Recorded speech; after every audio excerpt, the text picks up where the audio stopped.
and many of you guys are going to be starting your competition prep diets very, very soon. So we thought it was very important to bring you guys this video where in this one we're going to talk about muscular preservation during a caloric deficit.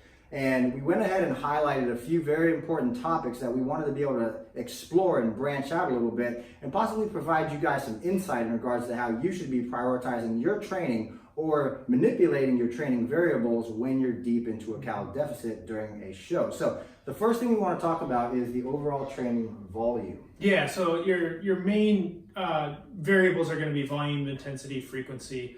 There are kind of two sides of the coin. You could look at it as manipulating your volume, so decreasing your volume or increasing your volume, and then there's that trade-off with intensity. So you can't just, I guess it wouldn't be advisable to increase your volume and increase your intensity during a deficit just because of the fact you can't really recover when you are eating that less amount of food, but having a trade-off between the two. So you could look at it again as increasing your volume, lowering your intensity, or increasing your intensity and lowering your volume.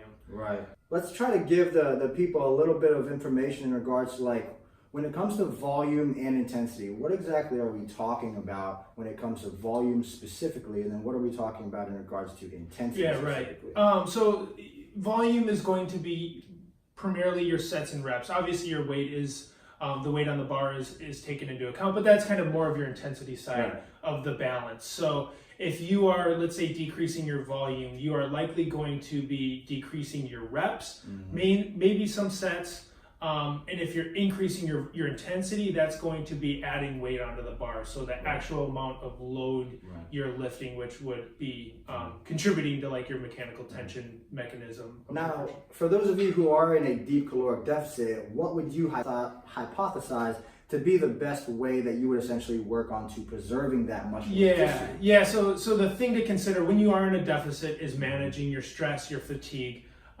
When you're eating a low amount of food or relatively low for you, you are going to automatically be increasing your stress, raising your fatigue because you just don't have the energy and you don't have the nutrition to sustain that. So in my opinion, I would say by decreasing the volume and increasing the intensity is the best way to accommodate a deficit. There are people who would argue the opposite, where decrease the load or the intensity and increasing the volume. And when you are looking at volume, a thing to consider is doing high reps of, like, let's say 15, 20, maybe 25 if you have that in your program currently. That's very taxing and fatiguing on the body, especially when you're in a deficit. It's even more so. And I don't know about you, but when you get towards like the end of a workout, when you're in a deficit, you're dragging ass to get through it. So by lowering the rep ranges, maybe you have some exercises towards the end of your workout where they're again in that 15 to 20, 25 range. Maybe dropping those down to like the 8 to 10 would be more beneficial. I would say the rationale for that is when you're in a deficit, you're obviously going to have lower muscle glycogen stores, so you're not able to continue working at that same work capacity as you were if you were in a surplus or a maintenance calorie level. So by lowering the rep ranges is usually the easiest way to accommodate a deficit, in my opinion, because again, you're not you're very limited on your muscle glycogen stores, and it's very taxing and fatigued to train with higher rep ranges when you're in a deficit. Right. So what we're essentially looking at there is trying to create this stimulus for preserving the tissue. And we both agree that the stimulus that you essentially should be trying to put on the muscle should be the stimuli or the tension that you can create from origin to insertion of the muscle fiber, which seems to be more important than just trying to accumulate a ton of volume week to week that could carry over from week to week, but more so taking those repetition ranges from maybe 15, 20, which is very glycolytically demanding, taking those down to maybe 8s and 12s and focusing on performing your movements perfectly to be able to create a lot of muscular tension, possibly utilizing like a 3-to-1 eccentric concentric ratio with training so that you can preserve the tissue when you're deep into a deficit, because everything is about the stimulus. Right. Yeah. So it's important to definitely always train your muscles through a full range of motion. No partial reps. I don't think there's a purpose for that specifically in what we're talking about. Full range of motion, creating a large amount of mechanical tension being that is one of the mechanisms for hypertrophy. It's not the only one, but it does appear to be the most important, or maybe the primary mechanism, so we believe. So focusing more on that versus pushing volume in a deficit, I would believe would be more beneficial. You're not necessarily trying to push volume because when you're in a deficit, when you're in a weight loss phase, you're just trying to preserve muscle. You're not necessarily trying to build. Now that could be a benefit if you're doing everything properly. You could recomp and hopefully build some muscle, lose some fat. But that's not necessarily the goal. The goal is to preserve the muscle. So we're not really pushing the volume like we would in like an off season or if we're in a surplus. Right.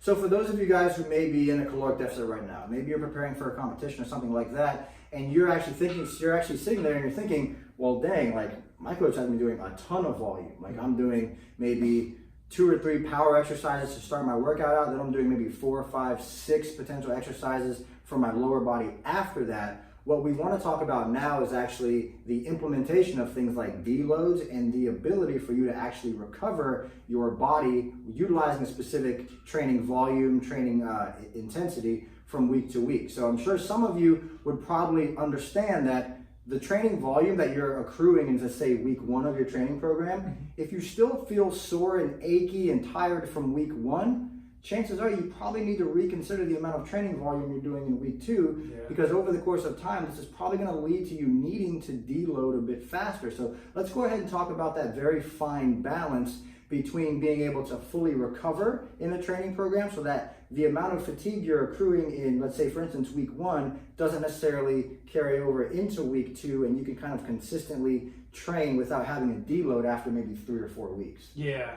definitely important to kind of have some self-checks that you go through week to week in your training when you're in a deficit. It's important, again, the goal to manage fatigue, make sure you're covering appropriately from session to session, week to week, so that you're not overreaching and you're not just run down where stress is going to increase, cortisol is going to increase, which can have a number of other implications. But so yeah, when you're looking at managing fatigue, I think it's important to address how are you feeling? Are you feeling run down? Is your sleep poor?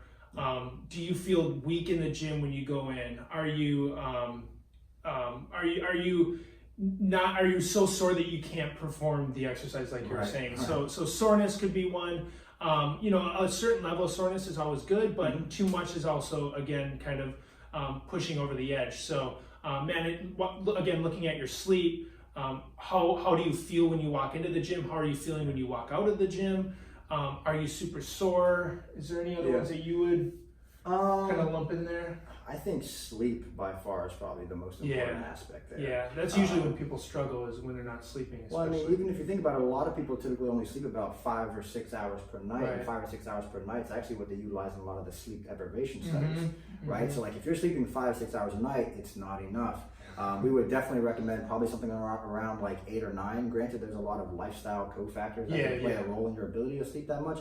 But we would say that sleep by far probably is the most important aspect you need to be focusing on when you're into a caloric deficit or something like that. So in regards to moving forward from here, if you are somebody who is in this excessive amount of training volume area, and you know that your cortisol's through the roof, you know their body's retaining water, you know they're super stressed out, maybe they're even having problems sleeping.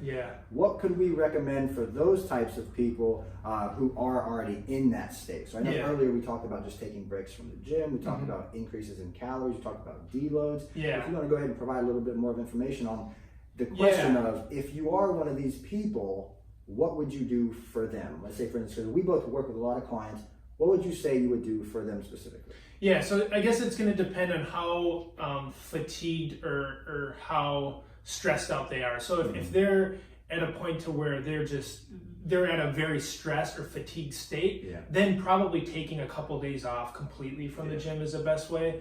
If you think that they're stressed, they're fatigued, kind of the normal things you would expect within a deficit, a deload is probably your best friend, because just taking a deload, dropping a set off of each exercise, bringing the intensity down in each exercise as well, will help kind of accommodate that high stress, that high fatigue, and hopefully provide some recovery where the next week they're able to attack it with a higher level of intensity.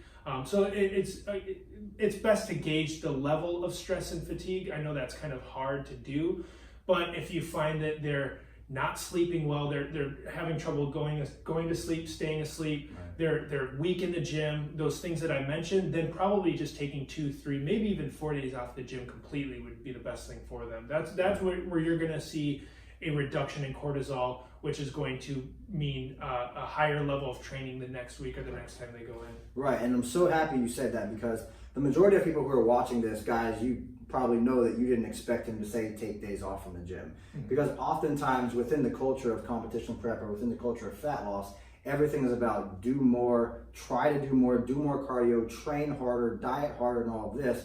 But the reality is this, guys, is that if you're putting yourself in this highly stressed out state, you cannot continue to get what you want out of your body. You need to be able to fully recover your body so that it can actually venture back into that state where you're actually able to burn body fat. Mm-hmm. All right, guys, thanks so much for checking out this video. This has been Coach Will and my man, Coach Jaymes.